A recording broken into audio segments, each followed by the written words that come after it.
বর্তমানে ওটিটির যুগে TV series বড় বড় সিনেমাকেও হার মানাচ্ছে। যারা মাথা নষ্ট করা মিস্ট্রি এবং সাইকো থ্রিলার টিভি সিরিজ দেখতে পছন্দ করেন তাদের জন্য নেটফ্লিক্স নিয়ে এলো দ্য ফ্রগ নামের ৮ পর্বের কোরিয়ান ওয়েব সিরিজ। গত আগস্ট মাসের ২৩ তারিখ নেটফ্লিক্সে দ্য ফ্রগ রিলিজ হয়, যা IMDb-তে ৬.৯ রেটিং নিয়ে এগিয়ে চলেছে। চাইনিজ কিংবা কোরিয়ান ফিল্ম ইন্ডাস্ট্রি বছরে দুটো একটা এমন সিরিজ নিয়ে আসে যেগুলোর প্লট টুইস্ট যে কারোর মাথা গুলিয়ে দেয়। ঠিক এই সিরিজটাও সেই ধরনের একটা কন্টেন্ট, যার প্রথম ৪ পর্ব এত মিস্ট্রিয়াস যা আপনার মনকে সর্বোচ্চ পরিমাণে রোমাঞ্চক করে তুলবে। এই সিরিজটির স্ক্রিন প্লেকে ২ ভাগে ভাগ করা যায়। প্রথম ৪ পর্বে ঘটনার প্রবাহ, প্লট ট্রানজিশন ও স্ক্রিন প্লেতে হাজারো টুইস্ট ও প্রশ্ন ছুড়ে দেওয়া হয়েছে, এবং পরবর্তী ৪ পর্বে খুবই সুচতুরভাবে তার প্রত্যেকটা প্রশ্নের জবাব দেওয়া হয়েছে। তবে দ্য ফ্রগ সম্পর্কে কথা বলার আগে টিভি সিরিজটির স্পয়লার ফ্রি সারসংক্ষেপ দেখে নেওয়া যাক। নির্জন বনের মধ্যে একটি ছোট্ট শহর, যা রাজধানী সোল থেকে কয়েক ঘন্টার পথ। সেখানে বেশ কয়েক বছর ধরে ইয়ংহা বসবাস করছেন। যখন ইয়ংহার স্ত্রী ক্যান্সারে আক্রান্ত হয়, তখন তার স্ত্রীর বাকি কয়েক মাসের জীবন অতিবাহিত করার জন্য শহর ছেড়ে তিনি এই অনিন্দ্য সুন্দর মনোরম পরিবেশে এই রিমোট এলাকায় একটি ভিলা কেনেন। কিন্তু তার স্ত্রীর মৃত্যুর পর ইয়ংহা ভিলাটিকে হলিডে রেন্টাল হিসাবে ভাড়া দেওয়া শুরু করেন। একদিন ইয়ংহা শহর থেকে তার ভিলাতে ফেরার সময় রাস্তার পাশে একটা ছোট বাচ্চা সহ যুবতী মেয়েকে দেখতে পান, যার গাড়িটা রাস্তার পাশে আটকে গেছিল। তিনি মেয়েটিকে সাহায্য করে সেখান থেকে বের হওয়ার জন্য। ইয়ংহা যখন তার মোটেলে পৌঁছায়, তখন সেখানে সেই মেয়েটিকে দেখতে পায় এবং তার সাথে ইয়ংহার বন্ধু ইয়ংচেও ছিল। জানা যায় মেয়েটি ইয়ংচিয়ের মোটেলে ওঠার জন্য মোটেল রিজার্ভ করেছিল, কিন্তু তার মোটেলের এসি নষ্ট হওয়ার কারণে মেয়েটিকে তিনি এই ভিলাতে থাকার বন্দোবস্ত করেছেন। মেয়েটির হাবভাব, চালচলন, কথাবার্তা ৮-১০টা মেয়ের মতো নয়, তার সাথে তার বাচ্চাটিও চুপচাপ। বিষয়টি অস্বাভাবিক রকমের ঠেকতে থাকে এদের কাছে।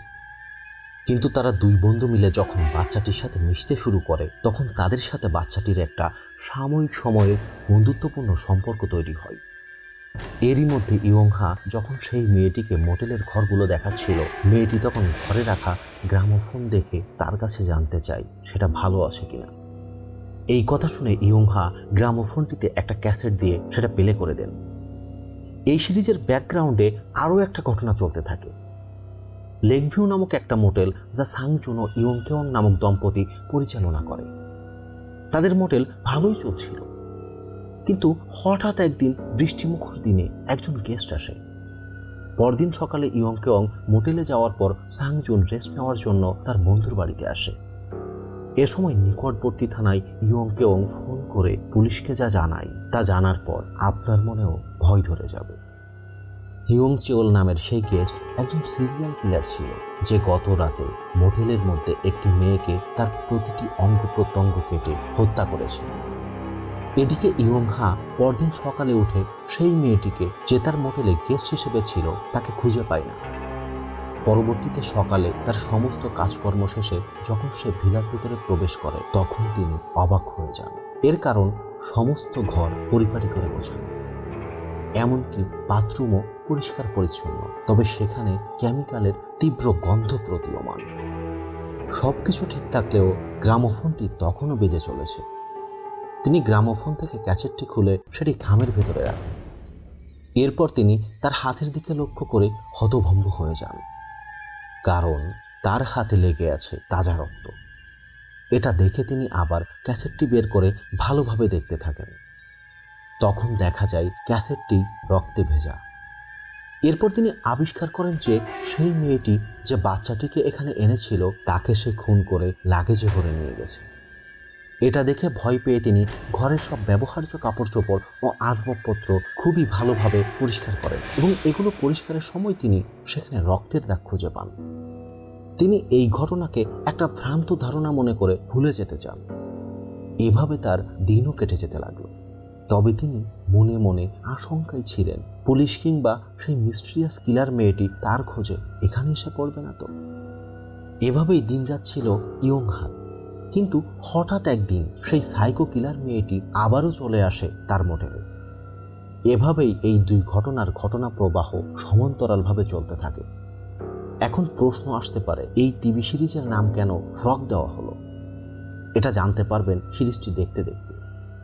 এই সিরিজের স্ক্রিন প্লে এত সুদক্ষ হাতে বানানো হয়েছে যা দেখার পর আপনার মাথা ওলটপালট হয়ে যাবে। সিরিজের প্রথম পর্বেই পুরো সিরিজের ভিত তৈরি করা হয়েছে। প্রথম 4 পর্ব গল্পের গাঁথনি তৈরির জন্য ব্যবহার করা হয়েছে। এই 2 হত্যাকাণ্ডের পর এর সাথে জড়িত মানুষগুলোর উপর কি কি প্রভাব পড়েছে, দুজন সাইকো মানুষ কতটা ভয়ঙ্কর হতে পারে, এই দুটো মানুষের জন্য কতগুলো ছাপোষা মানুষের জীবন নষ্ট হয়েছে, কিভাবে সাজানো সংসার ধূলিসাৎ হয়েছে, তাই দেখানো হয়েছে এই সিরিজে। এই সিরিজের প্রতিটি প্লটে রয়েছে মিস্ট্রি এবং থ্রিলিং ফিল। স্ক্রিন প্লের প্রতিটি প্লট এমনভাবে সুইচ করানো হয়েছে যা সিরিজটিকে একবার দেখলে মন ভরবে না। নাম না জানা সেই সাইকো মেয়েটি, তার ক্যারেক্টার এখানে সবচেয়ে গুরুত্বপূর্ণ ও রহস্যময়।